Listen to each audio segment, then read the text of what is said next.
Good morning friends and welcome to the pre-market view. US markets were slightly weak on the back of statement by one of the Fed members that the tapering could start as early as about September. But the markets have remained volatile as there is a bit of uncertainty about exactly when would the Fed start cutting down on the bond buying program, as well as some of the economic data points which are coming out have been good, like consumer confidence data that came out was a little better than expectations. The Nasdaq was flat and European markets too were weak, about 0.5 to almost about 1% kind of a cut, and the bond yields in US also have stabilized around about 2.5 or thereabouts. Today morning when we look at the Asian markets, most of the markets are down except Shanghai, which is up about 0.25%. Nikkei is down about 0.4% at the last time read, and also Korea, Taiwan and some of the other Asian markets are also down about 0.25 to almost about 0.5%. In terms of flows, friends, finally we have seen some buy figure coming in from the FIIs, and there were buyers in the cash market to the tune of almost about 1124 crore. Also in the futures markets, there were buyers to the tune of almost about 1600 odd crore, and the domestic institutions were sellers in the cash market to the tune of about 560 crore.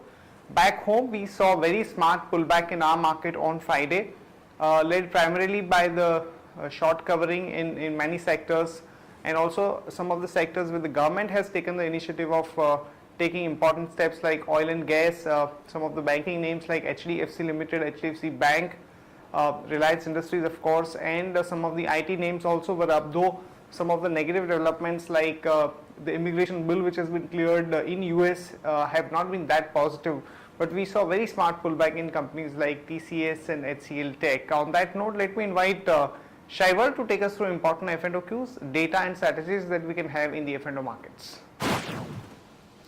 Good morning friends, let's have a view at derivatives. Friends, we have seen that for the second day in a row in Friday's trade, Nifty has registered a fantabulous gain, and we've also seen that due to which the Nifty has closed above the mark of 5,800. Now, we've seen that the PCR ratio started the series with 1.08 and is at 1.15 right now, as the activity on the put side is significantly higher compared to that of call.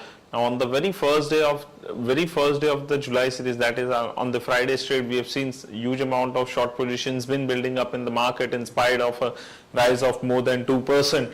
Now, talking about the implied volatility, it has cooled off by say around 2 to 5%, and on the options front, we have seen that 5,900 call option after the strike of 6,000 stands with the highest number of shares in the open interest.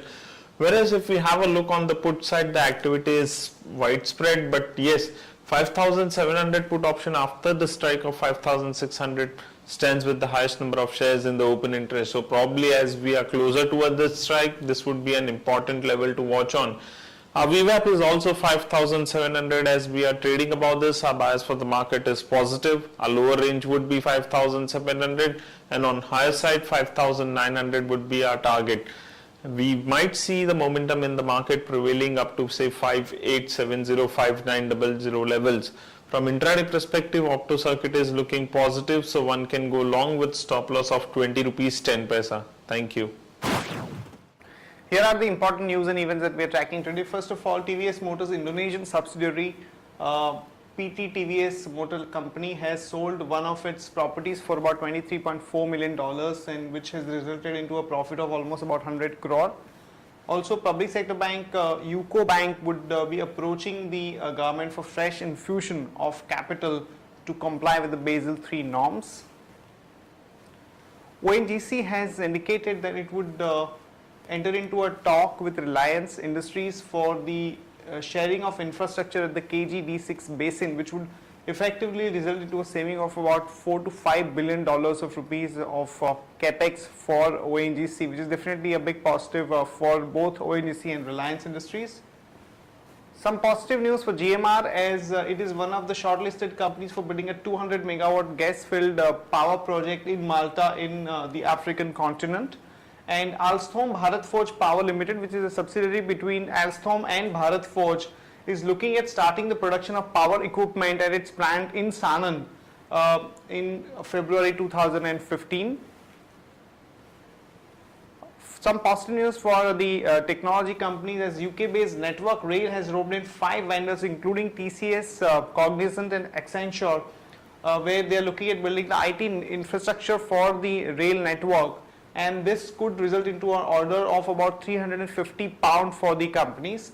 And Eastern Coalfield, which is a 100% subsidiary of Coal India, has threatened that they would discontinue the supply of coal to NTPC for the non-payment of the dues. So some issue going on between Coal India and NTPC over the supply of coal on the non-payment part. Reliance Infra also has threatened that it will stop the operations of Delhi airport from the midnight of June 30th because of the losses and some issues going on with the Delhi government. So again, this is a bit of a negative for Reliance Infrastructure.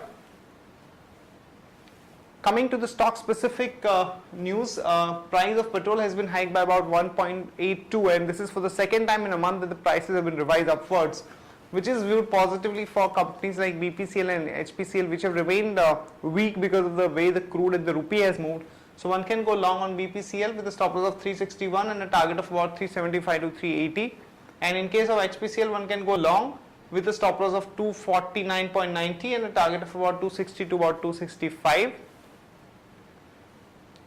Tata Power, some positive news as the MERC has approved the average increase in tariff to about 5.26 per unit as against the existing rate of 4.19, which is almost about 25% kind of an increase of oil tariff for Tata Power. So one can go long on Tata Power with a stop loss of 84.5 and a target of about 88.5 to 91.